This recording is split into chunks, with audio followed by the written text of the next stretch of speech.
What is life like in Thailand for an American woman?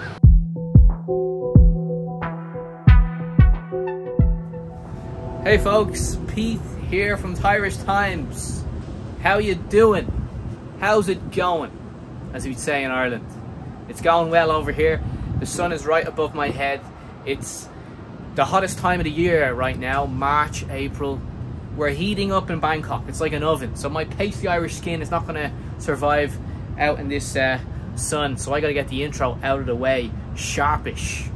Okay, so today we're gonna interview Alex, an American woman living and working in Thailand. And I wanted to do this interview because I really wanted to contrast this interview with the previous interview, Tony, a polygamist living in Pattaya.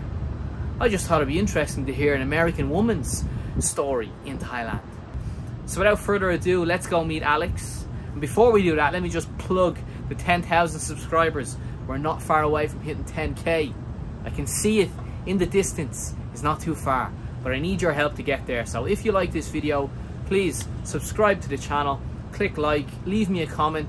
It all helps this algorithm and pushes the videos out there and help me reach 10K. Come on, help a boy out. Let's get into it. Alex, hi. Thank you very much. Nice to see you again. Nice to see you too. Nice Good to to have be you. here. I can't believe we're doing this. Alex was there a couple of years ago when I first started talking about starting a channel. And here we go.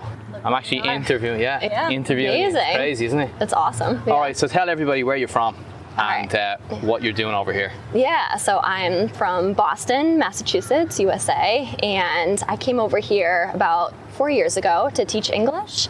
And yeah, that's what I've been doing for the past 4 years. I really love it. I took some time away from Thailand to go to China, and then I was back in America for a little bit, but back here in Thailand, and it feels awesome, feels right, and yeah. So where are you in Thailand? Where are you living? So right now I'm in Ban Chang, Thailand, near Rayong, so kind of a little bit south of Bangkok, but I've lived in Bangkok and taught in Bangkok, and I was in Suphanburi before Bangkok. Yeah. What's your school like? Tell us about your situation. Yeah, so I work at a bilingual school in Ban Chang, so I have lots of different nationalities working there, and the students are amazing. They're super cute. They speak, quite good English, and I don't know, it's fun. It's an interesting job. I get to be really creative with my lesson plans, which I love. We work from a book and we have a curriculum, but I also get a lot of freedom with my teaching. So that's just been great to kind of, it's been great to practice my own thing of like creating lesson plans and, trying to make sure each student gets a good lesson. And I work with like South Africans, Americans, British people from all over the world, so it's quite diverse. And you like what you're doing? I like what I'm doing, yeah. It wasn't my initial intent to be a teacher. I literally just wanted to travel, but I don't know, I love teaching, and I think it's my calling. I think I'm gonna continue on with it, even if I go back to America, so yeah. So we'll come back to that one in a while. So okay. let's go back to couple of years ago, because that's how I know you. We met in, I think, 2016, I think it was. I think so, yeah. Alex was my manager when I worked at a school, so we'll ask her questions about that in a moment. So 2016, you were in Thailand. You were here for like a year or two, and then didn't you where'd you go then? Yeah, so I was here a year and a half, and I knew I wanted to join the Peace Corps because I felt like that was really the next step in my journey to join the Peace Corps, just kind of get better at teaching, get more official training. I'd already gotten my TOEFL certificate, but Peace Corps provides a lot of really exceptional training to continue growing as a teacher. So I joined Peace Corps and went to China. So tell everybody what's the Peace Corps. So the Peace Corps is like a U.S. government organization, and they send people to countries all over the world, and we teach English, we do agriculture.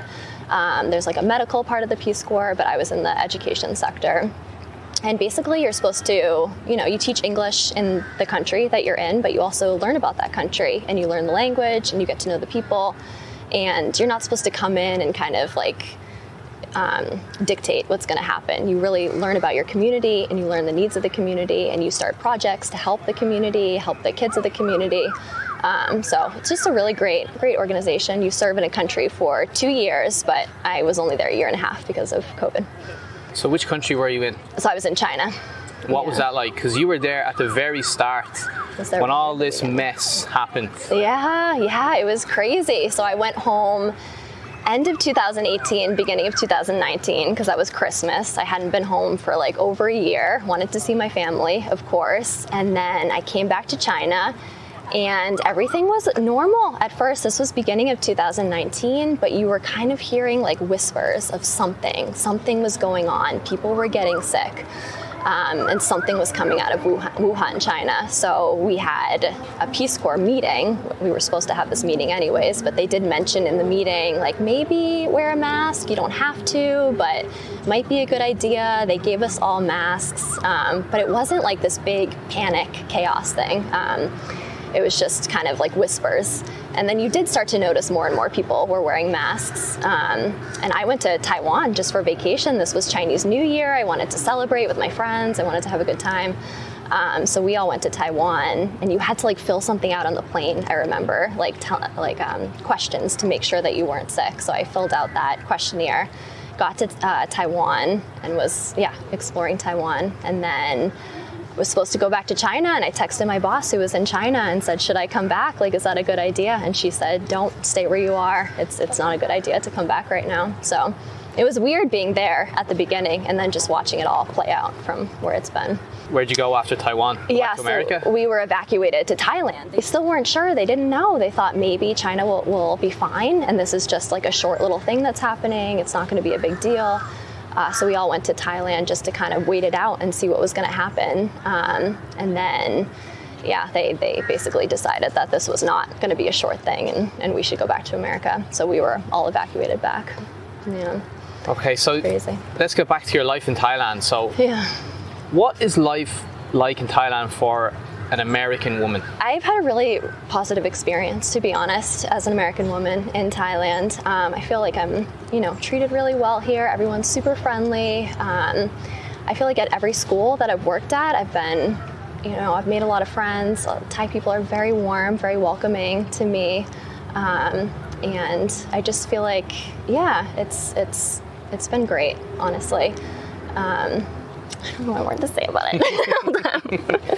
What about your future plans? Are you going to stay here long term, or are you going back home, or what's going to happen? Yeah, so in the future, I'm still very much trying to figure that all out. I don't know. It's hard. I love Thailand. It can be lonely, especially where I am right now. I'm not in Bangkok. I love Bangkok. I wish I was in Bangkok sometimes. I'm in kind of like a sleepier town in the south of, a little bit south of Bangkok. So it gets lonely. I'm thinking about going back to America. I do. I want to stay here one more year and teach one more year in Thailand. I love what I'm doing right now because I get to, create my own lesson plans, and I feel like it's really preparing me for a career back in the US. I don't know if I would have that much freedom, to be honest, back in America. And what do you want to do back in America? So I want to continue being an ESL teacher at maybe like a private school in the Boston area. Wow. I went back and I got my teaching license, and I really, when I came to Thailand, did not think that I was going to be a teacher long term. It was literally just my way of traveling around the world.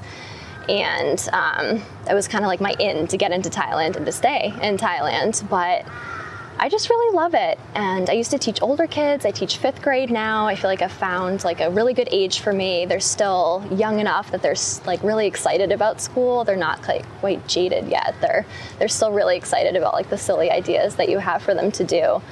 But they're old enough that you can really have like a good conversation with them and really teach them different stuff. So I feel like I've found like my sweet spot with 5th grade. So I want to go back and teach ESL to 5th graders back in America. So you said that you got the teacher's license. Is that the American teacher's license, or how did you get that? What did you have to do to get that? So every state is different. If you're certified to teach in one state, you're not certified to teach in another state. So I picked Florida because they had an alternate teaching pathway that you could do, which is basically you have to, take classes and get your teaching hours too. So it's very similar to going back to school for teaching, but it's a lot cheaper. It's an alternate pathway.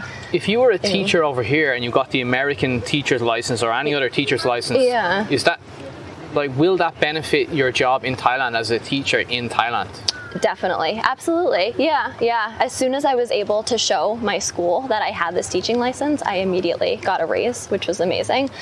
So you can just very simply like make more money when you have the teaching license, which is awesome. And then you just feel more confident as a teacher. You know, it's not fun going into a classroom and not feeling like you're qualified. You know, it's almost for your own, just like how you feel. You don't feel confident in what you're doing. So it's helped me a lot just to grow in my confidence as a teacher and be like, no, I do know what I'm doing. Like, I do have certain strategies for classroom management or differentiating between the different students. Like, it's helped in a lot of different ways. So Alex was my manager. It was, yeah. Back in 2016. Yeah. Crazy. I'm going to ask a dangerous question here. What was it like to manage me? Oh my God, it was fine. Like, you were good. You were. Be honest. No, you made the job really fun. We had fun. Like, it was me and were there 5 other guys? 4 other guys? Yeah, 5 other men. 5 other guys, yeah. And we would all just sit in an office together and laugh, and it was a good time, honestly. But no, you were an awesome teacher. But I felt like I learned a lot from you, and we had a good time. It was fun. So, you know what I liked about how you managed was you were very relaxed, very patient. And, you know, Alex you were, I think, 25 at the time, right? Yeah, young, yeah. And you were managing a couple of older guys that were in their 50s. Yeah. And they weren't easy to manage. Like, let's just say some of these guys had big egos and they didn't like the fact that a 25-year-old American woman was their manager. Yeah, it was intimidating, honestly, walking in and seeing all you guys. Yeah, I was really intimidated. But you handled it well. I handled it well. Yeah, I mean, fake it till you make it. That's the key. If I seemed confident, I was not. I was completely faking it. I was just pretending. So, Alex. Yeah. Tell us, what do you like and dislike about living in Thailand? I'll start with the dislikes. So just like a very basic one. It's, you know, hard being away from home, away from my family, my friends. It's like a 20-hour flight to get back to America, super long. So obviously that's like hard, being away from family. But just another one, like some pollution that you see in Thailand. There's a burning season, you know, where the air gets really smoggy and it's kind of hard to breathe, and you know, there's obviously better ways to deal with the crops instead of burning them and polluting the air. So I wish that would change. And then also I live in Banchang, right by the ocean, and I have to give them a lot of credit because they do have pretty regular beach cleanups. But they have to do those beach cleanups because of all the trash that gets left on the beach. So that is, you know, really difficult to see. Water bottles, like bowls that people eat out of, plastic bags, just kind of gets left on the beach. And even when they do those beach cleanups, there's like little pieces of plastic still that are on the beach, which is too bad because it's this beautiful beach and, you know, is lovely to sit on, but not when there's all that trash there. So I just hope things in the future get better and there's more awareness about, you know, cleaning up after yourself and getting all that stuff into the trash bin. So yeah, that's kind of what I've noticed where I live. But in terms of likes, my God, I don't know. What is there not to like? I love the street food. There's, you know, street food available all over Thailand. It's amazing. I love rambutan. If you haven't tried rambutan, that is like the best fruit that you can buy in Thailand. It kind of looks weird. It's red. It kind of looks like an alien. Has all these little like wiry things hanging off of it, but it's really, really good. So the delicious fruit, the street food, and then just the people that I've met here. I know that's so cliche to say, but everyone is so friendly, been very welcoming, and a lot of curiosity too. They want to know what your home is like and kind of like share ideas, share stories. And I've been learning Thai too, so I'm trying to like get better with my Thai to communicate with people. So it's just a great place. I would encourage everyone to at least come for a trip, come to visit, and you'll probably want to stay longer when you come here. Thailand is like a drug. Yeah. There was a comment made about a guy I interviewed called Alex from Canada. I interviewed him right here, and he quit his job in Netflix and is traveling the world, but he's in Thailand. And one comment said, Alex doesn't know it yet, but Thailand is like a drug. Yeah. He'll always be coming back. Yeah, I believe and that's what I noticed that as well. It's like, you leave it you leave Thailand, you're gonna want to come back. Totally. It has something. It has that X factor. Totally, yeah. When I was in China, I was dreaming of coming back to Thailand. Every vacation I had in China, you'd think I'd go somewhere that I hadn't been before. No, I was coming back to Thailand. I missed it so much. And then back in America, I was watching your YouTube channel. I was watching all these like Thai. Trust me, I was watching other YouTube videos, other YouTube channels too, just because like I missed it and I wanted to feel like I was living there even though I wasn't there. So I don't know, it's very hard to quit. So I say I'm gonna go back to America. Who knows? I might not. This might be a difficult place to leave. So stay tuned, we'll see what happens. Stay tuned. Yeah. Okay, Alex. Thank you very much. Thank you for having me. Thank you. Thanks for being my great manager. Of course. You're welcome. And look, whatever happens, we'll keep in touch and wish you all the best if you go back to America or if you stay in Thailand. Yeah.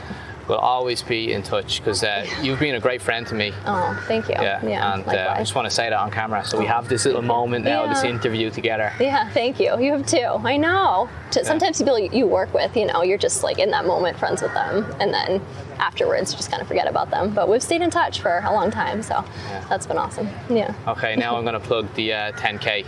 Okay. Yeah. You want to say it or I say it? You say it. Okay, I'll say it. We're nearly at 10K. We need your help to get there. Hit that subscribe button. We're giving our heart and soul to get to 10K. Click like, leave us a comment, what you think of the interview, and subscribe to the channel. And I'll see you on the next one. See ya. I forgot about the 10K.